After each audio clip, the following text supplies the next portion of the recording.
So after you're done shredding away at the guitar solo, the parts after that, for quite a while, are pretty much just a repetition of what we learned in the first video, or, well, are exactly a repetition of what we learned in the first solo, starting with. So you can refer to the tab or refer to that, and now we're going to go on to the ending. After these kind of broken up chords, anything but ours, or anyone but, I can't think of this. Sorry, Hank. To anyone but ourselves. Yeah, didn't matter to anyone but ourselves is the line. Now we're going to need to use the C shape, 3rd fret, 3rd fret, C open, 1, open.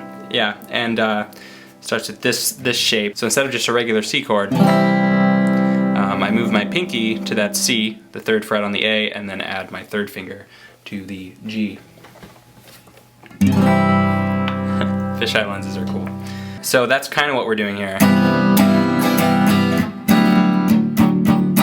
It's a similar shape, but now we're going to move that 1st finger on there for a proper C chord, then get rid of it.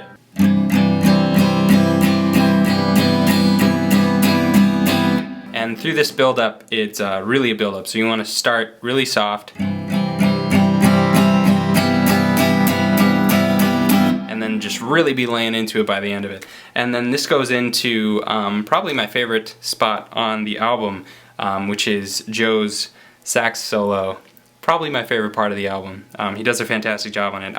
I'm also really proud of this part. I believe that the song originally ended prior to that build-up, that C to C major 7th.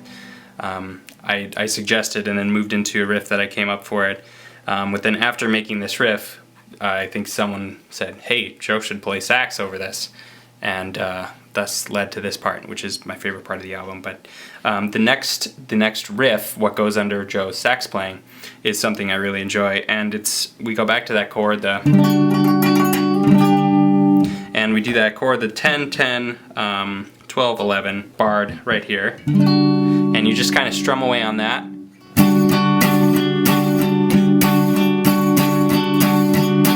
That, and then we move in with the pinky, and the pinky does a little lead thing. So it's really just you stay on that chord, and then the pinky just dances around. And again, it's all on the tab in the sheet music to where the pinky goes, but it goes something like this. And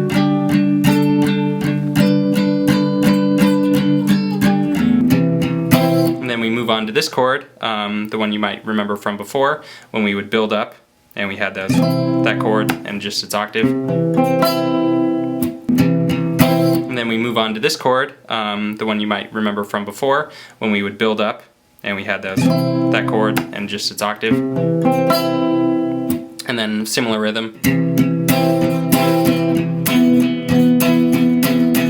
And just like we had the C and C major 7th there, with that kind of interference, we're also going to do that here, which is something I do a whole lot in my music. So it goes from this shape with a similar rhythm, and then just moves just like that over to, so it's now 8, 7, 9, 9, and a shape like that, if that helps. It's kind of clumped in there, but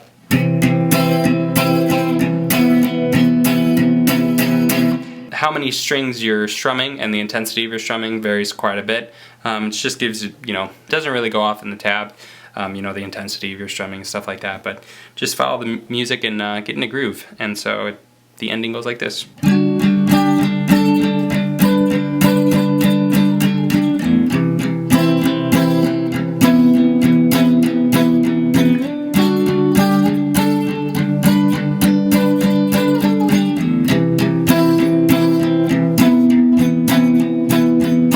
And then sometimes live I learned, and I believe this isn't on the record, but you can also, if you just bar everything with this first chord, those other 2 notes there are really pretty. So often through the end of the sax solo, I'll more and more incorporate those notes to where at the end I'm strumming all of them at the beginning. So it's something like this.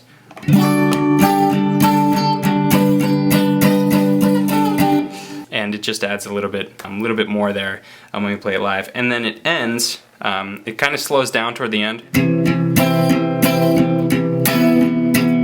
Maybe not that much.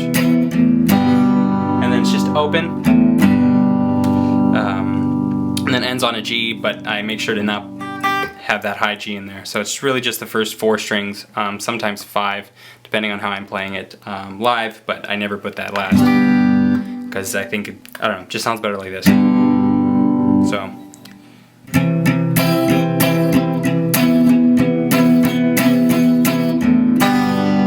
And I really strum the crap out of it. And that's Marilyn Hanson. So thanks for watching, and I can't wait to see any of these covers if they do show up, and have fun playing guitar.